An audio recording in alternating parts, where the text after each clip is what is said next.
Mga kababayan, ang susunod ho nating topic, wala pong iba, kung di po si CM. Ano ba ibig sabihin ng CM kasi? Hindi na naman city mayor si Baste. Ang ibig sabihin po nung CM, mga kababayan, Chupapi Muñaño, nako, naitahimik lang ng isang linggo, mga bossing. Dumadali na po si Chupapi Muñaño. Ano? Tumahimik lang po, mga kababayan, ng isang linggo. Kumbaga, hindi muna daw magsasalita si Chupapi Muñaño habang mainit po yung boxing kay Torre, mga kababayan. Ngayon, bumabanat na naman. Baka susunod na mga araw, Baste, hinahamon mo na ang presidente na suntukan, ha? Wala na kasing naniniwala dito eh. Wala na pong naniniwala dito, mga kababayan. Bakit po? Parang niloloko lang tayo nito eh. Maghahamon. Suntukan. Pag binugbog ko, kaya kong bugbugin si Torre, hindi daw paghahamon yun. Biruin nyo, sabihin nyo sa akin, sa harap ko, oy, ikaw, kaya kitang bugbugin pag nagsuntukan tayo. Baka sinapak ko agad mukha mo. Di ba, mga kababayan? Tapos sasabihin ni Barbilat, Chupapi Muñaño, sasabihin po ni Chupapi Muñaño, hindi naman ako naghahamon eh. Sabi ni Ray Piñoco, bading ba si Baste? Ikaw ba, Ray Piñoco? Ikaw ba, ano ang pagkakaamoy mo kay Baste? Ngayon, mga kababayan, pagkatapos po na, kumbaga, pinakalma, no, banat na naman si Baste. Wag na daw ibenta sa 20. Unang-una ho, mga kababayan, barado na kasi itong mga kupal na to. Sorry. Barado na kasi itong mga ito eh. No? Unang-una, ano ginagawa ho nila? Ang sabi nila, naku, wala yan. No? Binudol lang tayo ni Marcos diyan sa 20 pesos na bigas. Hindi totoong mangyayari yung 20 pesos na bigas. Ganon yung sinasabi nila. Paulit-ulit sila, ha? 20 pesos. Hanggang ho, yung nag-EDSA sila, isa ang pumunta, kalbo pa. Si Morales. Di ba? Hindi. Sabi ni Shiro Kansaki, uncensored mode na si Idol. Sorry, no? Minsan nakakainit ng ulo si Baste. Sasabihin ng mga DDS, ikaw ang humamon na suntukan kay Baste. Gustuhin ko man, hindi naman din ako papansinin yan.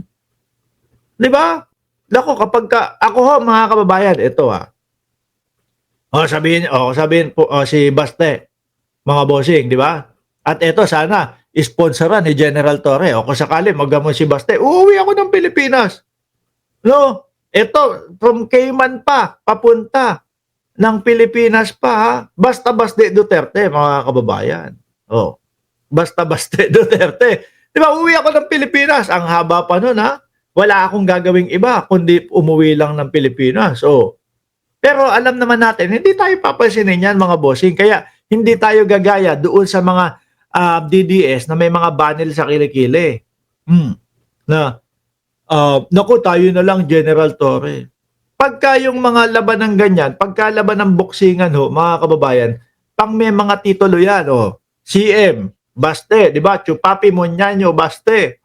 Hindi na kasi City Mayor, Acting Mayor, palitan nyo na, AM na lang, Acting Mayor Baste Duterte.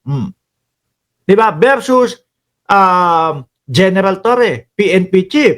Di ba? Tayo mga vlogger lang tayo. Ano po?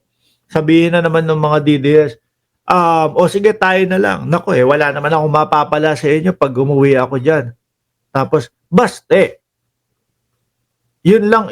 O sakaling sabihin ng mga DDS, sige nga, hamunin mo si Baste. Pagka sinabi, sige, tara tayo. Uwi tayo, no? Tapos, lagyan na din ng charity. Kung walang charity, okay lang din. Pero hindi ako papayag na walang camera. Bakit to? Baka patay na ako. No, baka nakasako na ako, mga kababayan, pag walang camera ho. Di ba? Alam nyo na eh. Kayo naman. Ngayon, nabuko sila, mga bossing, na napangatawanan ng Pangulong Bongbong Marcos at ng gobyerno ng Pilipinas na kayang malagyan ng 20 pesos na bigas ang Pilipinas. Di ba? Kaya nga nanggagalaiti ang ating Vice Presidente. Maganda ang nagawa o naging dulot ng gobyerno ng Pilipinas sa paglabas ng 20 pesos na bigas, pero ang ating Vice Presidente nanggagalaiti ho, mga kababayan. Bakit? Kasi hindi yun yung ine-expect nila eh. Hindi yun yung gusto nilang mangyari. Ang gusto nilang mangyari ay bumagsak, lumubog at magalit ang mamamayang Pilipino sa gobyerno. 'Di ba? Kaya ang sabi ng ating Vice Presidente, panghayop yung 20 pesos na bigas. Oh, kaso ho, mga kababayan, yung 20 pesos na bigas po na yon ay nanggagaling po sa ating mga magsasaka po.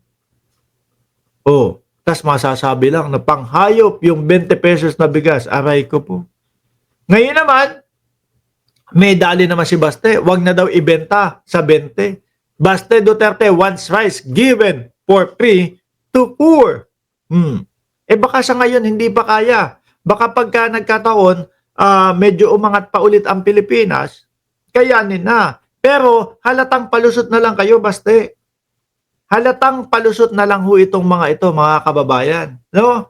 Yung tipo bang, na-achieve mo yan. O sige, bakit hindi na lang libre, ganito, ganyan. Parehas na parehas ho noong paghahamon niya kay General Torre na kapag ka pinalagan ho siya, biglang ang sasabihin ni Baste, hindi naman ako naghamon eh. No? Hindi naman ako naghamon eh. Sabi ni Jorge Edralin, pag naging presidente si Sara, puro revenge ang gagawin niyan. Kaya lubog ang Pilipinas. Pag gaganon ho nangyari, magtatago na po ako.